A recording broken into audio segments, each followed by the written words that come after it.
নলবাৰী জিলাৰ এগৰাকী যুৱক এতিয়া সকলোৰে আদৰ্শ হৈ পৰিছে। জিলাখনৰ টিহু ৰাজচক্ৰৰ অন্তৰ্গত বালিগাঁওৰ যুৱক অশোক মেধিয়ে আৰম্ভ কৰা তাঁত শৈলৰ এই ক্ষুদ্ৰ উদ্যোগটোৱে আত্মনিৰ্ভৰশীলতাৰ এক অনন্য নিদৰ্শন দাঙি ধৰিছে।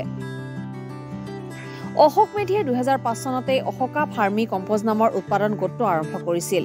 মোৰ নাম অশোক মেধি, মোৰ ঘৰটো হৈছে নলবাৰী জিলাৰ টিহু বালি। ব্যৱসায়টো মই পঢ়া কালৰ পৰাই আৰম্ভ কৰিছোঁ। মই 2003 মেট্ৰিক দিছোঁ আৰু 2005 পৰা মই এই কামটো আৰম্ভ কৰিছোঁ। গাৰ্ডেন চলৰ ওপৰত বেছি ফ'কাছ কৰি আছোঁ। এতিয়া মই ভাবি কোনটো আজিকালি মাৰ্কেটত হৈ গৈছে এভেইলেবল।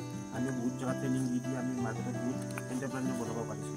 এতিয়া মই তাঁত চলটো গাৰ্ডেন চলটো মোটামুটি লকডাউনৰ আগৰ পৰা আৰম্ভ কৰিছোঁ। লকডাউনৰ পৰা মোৰ এই বিজনেছটো বহুত হাই ৰেটত উন্নতি হৈছে।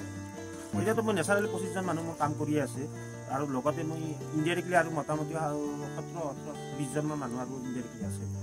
পঢ়ি থকা সময়তেই দেখা সপোনটোৰ বাটেৰেই গৈ অশোক মেধি এতিয়া হৈ পৰিছে আন 10জনৰ বাবে আদৰ্শ।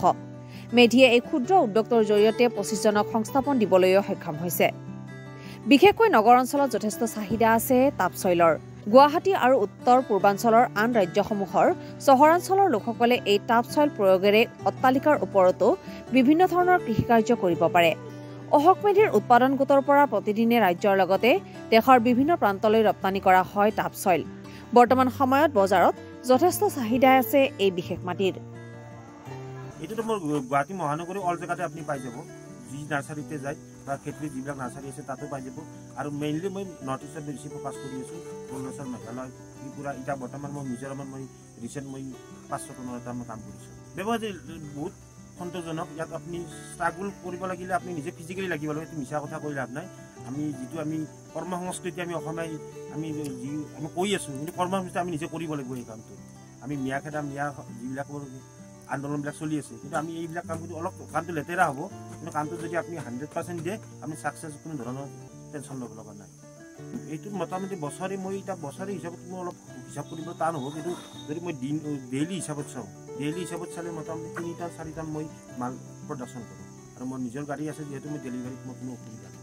ইয়াত কোনো ধৰণৰ ৰিস্কটো বহুত কম। ইয়াত ইনভেষ্ট কম, আপোনাৰ ৰিস্ক কম। আৰু যিকোনো আপোনাৰ ব্যৱসায় আৰম্ভ কৰিবলৈ ৰিস্কটো বেছি হ'ব লাগে আৰু মাৰ্কেটত বহুত টেনশ্যন থাকে। কিন্তু ইয়াত আপুনি কম ইনভেষ্টতে আপুনি ইয়াত মাৰ্কেটখন খুব সহজতে পাব লাগিব। কিন্তু ইয়াত কোৱালিটি মেইনটেইন কৰিব লাগিব আৰু নিজে 100% ইয়াত টাইম দিব লাগিব। আপোনাৰ উদ্যোগটোৰ নাম MS অশোকা ফাৰ্মি কম্পোজ। আপোনাৰ এইটো এটা বহুত ভাবিব লগা ষ্টৰী। তাৰমানে আমি যেতিয়া সৰু কালত পঢ়ি আছিলোঁ, তেতিয়া আগৰ দিনত ৰেডিঅ' আছিল। আমি ফাদাৰৰ লগত এনেকৈ কাম কৰি থাকোঁতে ৰেডিঅ' শুনি আছিলোঁ। আৰু তেতিয়া কৃষি জগত 7:15 বজাত বাতৰি শেষ হোৱাৰ পিছত কৃষি জগত অনুষ্ঠান চলিছে। তেতিয়া এই বস্তুটোৰ কথা মই জানিব পাৰিছিলোঁ পঢ়ি থকা কালতে। আৰু তাৰপিছত BA পঢ়াটো তেতিয়া আমাক কেভিকে ইয়াত এটা ট্ৰেইনিং প্ৰগ্ৰেম হৈছিল। আৰু সেই ট্ৰেইনিং প্ৰগ্ৰেমত মই গৈছিলোঁ চাব। তেতিয়া মই গৈছিলোঁ এইটো বিষয়ত মই অলপ চলপ জানোৱেই দেখোন, গতিকে এইটো ফ'কাছ কৰিব পাৰোঁ। তাৰপিছত তাৰ পৰাই মই কেভিকেৰ লগত যোগাযোগ কৰি মই কেঁচুটো আনিলোঁ। ঘৰতে সৰুকৈ তামোলৰ মাজত কৰিছিলোঁ আৰু সেই অলপ কৰি আজি মই নিজে স্বচ্ছল হৈছোঁ আৰু মই 25জন মানুহক মই সংস্থাপন দিব পাৰিছোঁ।